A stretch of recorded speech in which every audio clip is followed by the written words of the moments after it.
നമസ്കാരം, ഇൻസൈഡിലേക്ക് സ്വാഗതം. തീമഴ പെയ്യിക്കാൻ ഒരുങ്ങി റഷ്യ. കനത്ത രീതിയിലുള്ള ആക്രമണ പദ്ധതികൾ അണിയറയിൽ ഒരുക്കുമ്പോൾ ഉക്രൈൻ പരാജയപ്പെടുമെന്ന ഭീതി ശക്തമായി തന്നെ ഉയരുകയാണ്. കാരണം ഇനി യുദ്ധമുഖത്തേക്ക് റഷ്യയെ പിന്തുണച്ചുകൊണ്ട് ഉത്തര കൊറിയ കൂടി, കിം ജോങ് ഉൻ കൂടി രംഗത്തിറങ്ങാനുള്ള എല്ലാവിധ സാധ്യതയുമുണ്ട്. അതിനുള്ള സാഹചര്യവും ഒരുങ്ങുന്നു.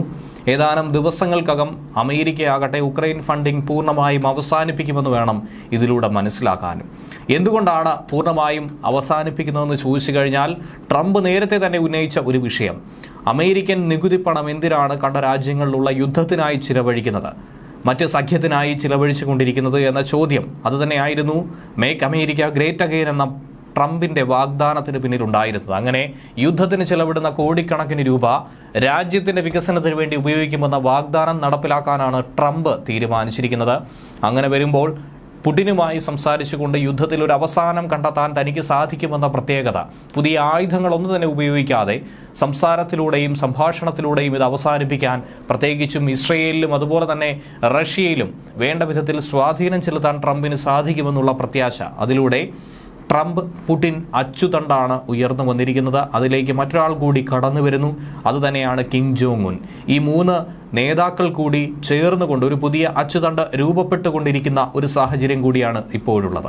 എന്തായിരുന്നാലും ഈ നിലപാട് ഉറപ്പായും വാഗ്ദാനം നടപ്പിലാക്കുമെന്നുള്ളത് വ്യക്തമായി മനസ്സിലാകുന്നു. ട്രംപിന് അധികാരം കൈമാറും മുൻപ് തന്നെ ഉക്രൈന് കൂടുതൽ ആയുധങ്ങൾ ഉപയോഗിക്കാനുള്ള അനുമതി ഇപ്പോൾ ബൈഡൻ ഭരണകൂടം നൽകിയിരിക്കുന്നതിൻ്റെ കാരണവും അതുതന്നെയാണ്. പക്ഷേ ട്രംപ് വൈറ്റ് ഹൗസിൽ എത്തിയതോടെ വലിയ കരുത്തോടുകൂടി തന്നെയാണ് പുടിൻ ഇപ്പോൾ യുദ്ധരംഗത്തേക്ക് ഇറങ്ങുന്നത്. യാതൊരുവിധ ദയാദാക്ഷിണ്യവുമില്ലാതെ അതിഭീകരമായ മിസൈൽ ആക്രമണം കനപ്പിക്കുന്നു. യുദ്ധം തുടങ്ങി 1000 ദിവസം പിന്നിട്ടുകൊണ്ടിരിക്കുമ്പോഴാണ് റഷ്യ ഉക്രൈൻ യുദ്ധം പുതിയൊരു തലത്തിലേക്ക് കൂടി കടന്നുകൊണ്ടിരിക്കുന്നത്. വടക്കൻ കൊറിയ ശക്തമായ സൈനിക പിന്തുണ നൽകുന്നുണ്ട്. പുടിനൊപ്പം തന്നെ നിലയുറപ്പിച്ചിരിക്കുന്നു. ഈ രീതിയിൽ ഇനിയും മുന്നോട്ട് പോയാൽ ഉക്രൈൻ വളരെ വേഗത്തിൽ തന്നെ നാനാവിധമാകുമെന്ന കാര്യത്തിൽ സംശയമൊന്നും തന്നെയില്ല. ഇനിയിപ്പോൾ അമേരിക്കയെ കഴിഞ്ഞ ലോകത്തിലെ ആയുധബലത്തിൽ രണ്ടാമത്തെ വലിയ ശക്തിയായി റഷ്യ നിലകൊള്ളുന്നുണ്ട്. പുടിനെ താരതമ്യപ്പെടുത്തി നോക്കിയാൽ സെലൻസ്കിയെ കൊണ്ട് പിടിച്ചു നിൽക്കാനായി കഴിയില്ല എന്നുള്ളതും യാഥാർത്ഥ്യമാണ്. ആയുധബലത്തിൽ ഇതുവരെ ഉക്രൈൻ പിടിച്ചു നിന്നിട്ടുണ്ടെങ്കിൽ സൈനികപരമായും ആയുധപരമായും സാമ്പത്തികവുമായും മറ്റ് രാജ്യങ്ങൾ നൽകിയ സഹായം തന്നെയാണ്, പ്രത്യേകിച്ചും നാറ്റോ രാജ്യങ്ങൾ. അവരെ ഭയപ്പെടുത്താനുള്ള ഒരു വലിയ ആയുധം ഇതിനോടകം തന്നെ പുടിൻ പുറത്തെടുത്തിട്ടുണ്ട്. അധികാരമൊഴിയുന്നതിന് തൊട്ട് മുമ്പാണ് ബൈഡൻ അതിമാരകമായ ATACMS മിസൈലുകൾ റഷ്യയ്ക്കുള്ളിൽ തന്നെ പ്രയോഗിക്കുക എന്നുള്ള അനുവാദം ഉക്രൈന് നൽകിയത്. ഇതിന് പകരമായി റഷ്യ ശക്തമായ രീതിയിൽ ആണവ ആയുധങ്ങൾ ഉപയോഗിക്കുമെന്ന ഭീഷണിയും ഉയർത്തിയിട്ടുണ്ട്. എന്നാൽ എന്തുകൊണ്ടാണ് ഇങ്ങനെ ഒരു നീക്കത്തിലേക്ക് കടന്നതെന്ന് ചോദിച്ചാൽ, കുർസ്കിലേക്ക് മോസ്കോ ഏകദേശം 50,000-ഓളം സൈനികരെ കൂടുതലായി അയച്ചൊരു സാഹചര്യമുണ്ടായി. അതിന് പിന്നാലെയാണ് മിസൈൽ പ്രയോഗത്തിനായി ബൈഡൻ അനുമതി നൽകിയത്. വടക്കൻ കൊറിയൻ സൈനികരെയാണ് റഷ്യ ഈ മേഖലയിലേക്ക് വിന്യസിച്ചത്. ഈ മിസൈലുകൾ ഉപയോഗിക്കാൻ അനുമതി നൽകിയതിൽ അമേരിക്കൻ ഉദ്യോഗസ്ഥർക്കിടയിൽ പോലും പലതരത്തിലുള്ള അഭിപ്രായ വ്യത്യാസങ്ങൾ ഉയർന്നു കേൾക്കുന്നുണ്ട്. യുദ്ധം രൂക്ഷമാകാൻ കൂടുതൽ കാരണമായി ഇത് മാറിയേക്കും. അമേരിക്കയുടെ ഈ നിലപാട് മാറുമെന്നും വിലയിരുത്തുന്നു. ഉക്രൈനുള്ളിൽ തന്നെ ഇവ ഉപയോഗിക്കാൻ ഫെബ്രുവരിയിൽ തന്നെ അമേരിക്ക അനുമതി നൽകിയിരുന്നു. പക്ഷേ ഈ അനുമതി യുദ്ധത്തിൽ വലിയ മാറ്റമൊന്നും തന്നെ വരുത്തില്ല എന്ന് ഒരു വിഭാഗം ഉദ്യോഗസ്ഥരും പറയുന്നുണ്ട്. കാരണം ഇത് നിർമ്മിക്കാൻ എടുക്കുന്ന ഒരു സമയം അത് തന്നെയാണ് ഏറ്റവും പ്രധാന പ്രശ്നമായിട്ടുള്ളത്. അത് നടക്കാത്തൊരു വസ്തുതയായി തന്നെ ചൂണ്ടിക്കാണിക്കുന്നുണ്ട്. ഇതിലും എളുപ്പമാണ് ഉക്രൈൻ്റെ പക്കലുള്ള നൂറുകണക്കിന് ഡ്രോണുകൾ ഉപയോഗിച്ചുകൊണ്ട് ആക്രമണങ്ങൾ നടത്തുന്നത്.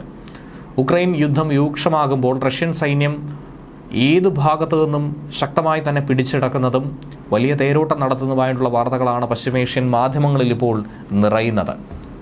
കഴിഞ്ഞ ദിവസം പരീക്ഷണാടിസ്ഥാനത്തിൽ നടത്തിയ ഒരു മിസൈൽ പ്രയോഗം ഇനിയും നിരവധി ആയുധ കലവറ തങ്ങളുടെ കയ്യിൽ ബാക്കിയുണ്ടെന്നും വേണ്ടി വന്നാൽ അത് മാരകമായ രീതിയിൽ പ്രയോഗിക്കുമെന്ന മുന്നറിയിപ്പും പുടിൻ നൽകിക്കഴിഞ്ഞു. റഷ്യയുടെ കനത്ത മിസൈൽ ആക്രമണം ഉക്രൈനെ കൂടുതൽ ഇരുട്ടിലാക്കിയെന്നാണ് മനസ്സിലാക്കാൻ കഴിയുന്നത്. ഊർജ്ജ വിതരണ സംവിധാനങ്ങളൊക്കെ തന്നെ ലക്ഷ്യമിട്ടുകൊണ്ട് 90-ലധികം മിസൈലുകളും ഡ്രോണുകളുമൊക്കെ പായിച്ചതായിട്ടുള്ള വാർത്തകൾ നമ്മൾ കഴിഞ്ഞ ദിവസം തന്നെ കേട്ടതായിരുന്നു. ഇപ്പോൾ ഉക്രൈനിൽ നടത്തിയ ആക്രമണത്തിൽ റഷ്യ ഉപയോഗിച്ചിരിക്കുന്നത് പുതുതായി വികസിപ്പിച്ച മധ്യദൂര ഹൈപ്പർസോണിക് മിസൈലുകളാണ്. അമേരിക്ക ബ്രിട്ടീഷ് മിസൈലുകൾ ഉപയോഗിച്ചുകൊണ്ട് തങ്ങൾക്കെതിരെ യുക്രൈൻ നടത്തിയ ആക്രമണങ്ങൾക്കുള്ള തിരിച്ചടിയാണെന്നും റഷ്യ തന്നെ ചൂണ്ടിക്കാണിക്കുന്നുണ്ട്. അണവായുധം വഹിക്കാൻ പോലും വേണ്ടി രൂപകൽപ്പന ചെയ്തിട്ടുള്ള ഭൂഖണ്ഡാന്തര ബാലിസ്റ്റിക് മിസൈലാണ് റഷ്യ ഇപ്പോൾ ഉപയോഗിച്ചത്. ഈ സാഹചര്യത്തിൽ കൂടിയാണ് പുടിൻ ഏറെ ഭയപ്പെടുത്തി നിർത്തുന്നത്. പൗരന്മാരെയൊക്കെ തന്നെ സുരക്ഷിത സ്ഥാനത്തേക്ക് മാറ്റാനുള്ള മുന്നറിയിപ്പ് ആക്രമണത്തിന് മുൻപ് തന്നെ പുടിൻ നൽകിയിരുന്നു. ഈ റഷ്യൻ മിസൈലുകളെ തടയാൻ അമേരിക്കൻ വ്യോമ പ്രതിരോധ സംവിധാനങ്ങൾ ഒരു കാരണവശാലും മുതിരേണ്ടതില്ല, അതിന് കഴിയില്ല എന്നുള്ള അവകാശവാദവുമായി പുടിനും രംഗത്ത് വരുന്നുണ്ട്. റഷ്യ ആക്രമിക്കാൻ മിസൈലുകൾ നൽകിയ രാജ്യങ്ങൾക്കെതിരെ ഇത് തിരിച്ചു പ്രയോഗിക്കുമെന്ന് നേരത്തെ തന്നെ മുന്നറിയിപ്പ് നൽകിയിട്ടുണ്ട്. പാശ്ചാത്യ നിർമ്മിത ദീർഘദൂര മിസൈലുകൾ ഉപയോഗിച്ചുകൊണ്ട് ഉക്രൈൻ റഷ്യയെ ആക്രമിച്ചാൽ അത് റഷ്യയും നാറ്റോയും തമ്മിലുള്ള യുദ്ധത്തിലേക്ക് കലാശിക്കുമെന്നാണ് ഭീഷണിയുള്ളത്. ഉക്രൈൻ യുദ്ധത്തിൽ ആണവായുധം പ്രയോഗിക്കാനും അതുകൊണ്ട് തങ്ങൾക്ക് മടിയില്ല എന്നുള്ള സൂചന വീണ്ടും ആണവ നയരേഖ പുതുക്കിയതടക്കമുള്ളത് റഷ്യൻ പ്രസിഡന്റ് വലിയൊരു ഭീഷണിയായി തന്നെയാണ് നോക്കിക്കാണുന്നത്. അതിന് പിന്നാലെ തന്നെയാണ് ഉക്രൈനിലേക്കുള്ള വൻതോതിലുള്ള മിസൈൽ ആക്രമണം ആരംഭിച്ചത്. റഷ്യൻ മണ്ണിൽ അമേരിക്കൻ നിർമ്മിത ദീർഘദൂര ബലിസ്റ്റിക് മിസൈലുകൾ പ്രയോഗിക്കാൻ American president Joe Biden Ukraine അനുമതി നൽകിയതിന് തൊട്ട് പിന്നാലെ തന്നെ നയത്തിലെ മാറ്റമുണ്ടാക്കാൻ പുടിനും തയ്യാറെടുത്തു. അതോടുകൂടി വർഷങ്ങളായിട്ടുള്ള ആണവ നയം റഷ്യ മാറ്റിയിരിക്കുന്നു. യുദ്ധം തുടങ്ങുമ്പോൾ പുടിന്റെ ഒപ്പം തന്നെ വടക്കൻ Korea president Kim Jong Un കൂടിയായിരുന്നു ഒറ്റ സുഹൃത്തായി കൂടെ ഉണ്ടായിരുന്നത്. മറ്റൊരു സുഹൃത്തായിട്ടുള്ള ചൈനയിലെ ഷീ ജിൻപിങ് നിഷ്പക്ഷ നിലപാട് സ്വീകരിക്കുന്നുവെങ്കിൽ പോലും അതൊരു ഇരട്ടത്താപ്പ് നയമാണെന്നുള്ളത് കൃത്യമായി മനസ്സിലാക്കാൻ കഴിയുന്നു.